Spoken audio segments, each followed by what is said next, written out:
राज्यपाल द्वारा डॉक्टर कमल गुप्ता और देवेंद्र सिंह बबली को मंत्री पद की शपथ दिलाने के बाद मंत्रियों की संख्या को लेकर दायर की गई याचिका पर पंजाब एवं हरियाणा हाई कोर्ट हरियाणा और पंजाब के लंबित पड़े दोनों मामलों की सुनवाई एक साथ करेगा। पंजाब एवं हरियाणा हाई कोर्ट के एडवोकेट जगमोहन सिंह भट्टी ने बताया कि संविधान के अनुसार 15% तक मंत्री बनाए जा सकते हैं और दोनों मंत्रियों की शपथ के बाद आंकड़ा 15% से ऊपर चला गया है, जो कि संविधान की अवहेलना है। उन्होंने बताया कि अदालत से याचिका में मांग की गई है कि बतौर मंत्री को मिलने वाले फाइनेंशियल बेनिफिट खत्म किए जाएं और सरकार को बर्खास्त किया जाए। हरियाणा के मंत्रियों की संख्या को लेकर दायर की गई याचिका पर हाईकोर्ट ने क्या कार्रवाई की और याचिकाकर्ता ने अदालत से क्या मांग की है, इस बारे में खास बातचीत की है हमारे संवाददाता अनिल कुमार ने पंजाब एवं हरियाणा हाईकोर्ट के एडवोकेट जगमोहन भट्टी से। हरियाणा के कैबिनेट मंत्री डॉक्टर कमल गुप्ता और देवेंद्र सिंह बबली को लेकर दायर की गई याचिका पर पंजाब एवं हरियाणा हाईकोर्ट में क्या कार्रवाई हुई, इस मेरे साथ हैं पंजाब एवं हरियाणा हाईकोर्ट के एडवोकेट जगमोहन सिंह भट्टी। इनसे जानते हैं कि आज अदालत ने इस मामले में क्या कार्रवाई की है। जी भट्टी। अनिल जी, ये मामला जो है मंत्रियों की गिनती बढ़ाने का, ये प्रयास जो है इस हिसाब से नहीं चल रहा कि हमने संविधान की इज्जत करनी है, जो उसके अधीन हमने सुगंध ली है, सुगंध समारोह हुए थे, उसकी इज्जत करनी है।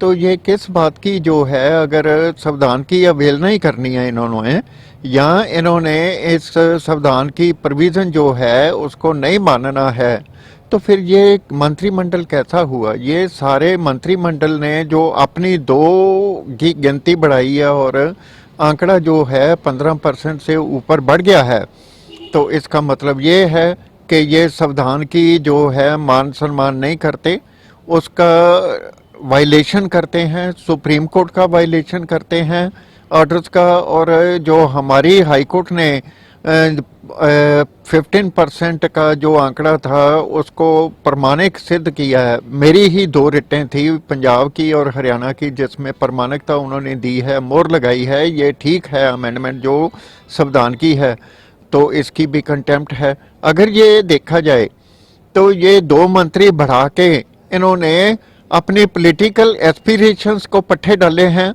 या इन्होंने हरियाणा की जनता का मान सम्मान किया है। अगर हरियाणा की जनता का मान सम्मान हम भारत के लोगों ने ही करना है, तो इसका मतलब ये है कि जो पॉलिटिकल पार्टीज हैं वो कुछ भी कर सकती हैं और उनको इसका मान सम्मान नहीं करना है। इससे क्या संदेश देना चाहते हैं खट्टर साहब की गवर्नमेंट, ये बताने का कोशिश करेगी। ये मैंने अपनी रिट में कहा है और मैंने ये कहा है, ये 2 का आंकड़ा बढ़ाने से 14 मंत्री हो गए, सीएम साहब के समेत, डिप्टी सीएम के समेत। तो अगर ये 14 मंत्री हो गए हैं तो आंकड़ा बढ़ गया है, 15% का वायलेशन हो गया है। ये आगे पंजाब और हरियाणा का जो आंकड़ा बढ़ा हुआ है उसमें मेरी रिटें जो हैं पड़ी हैं, पेंडिंग पड़ी हैं।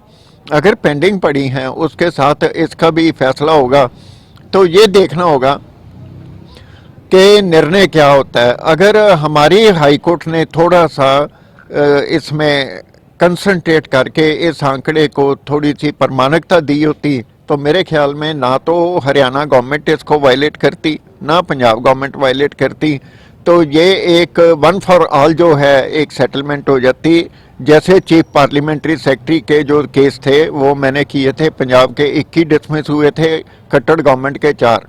उसके बाद ना पंजाब ने चीफ पार्लियामेंट्री सेक्रेटरी बनाए, ना हरियाणा ने बनाए। भट्टी साहब, आज अदालत में क्या कार्रवाई हुई है?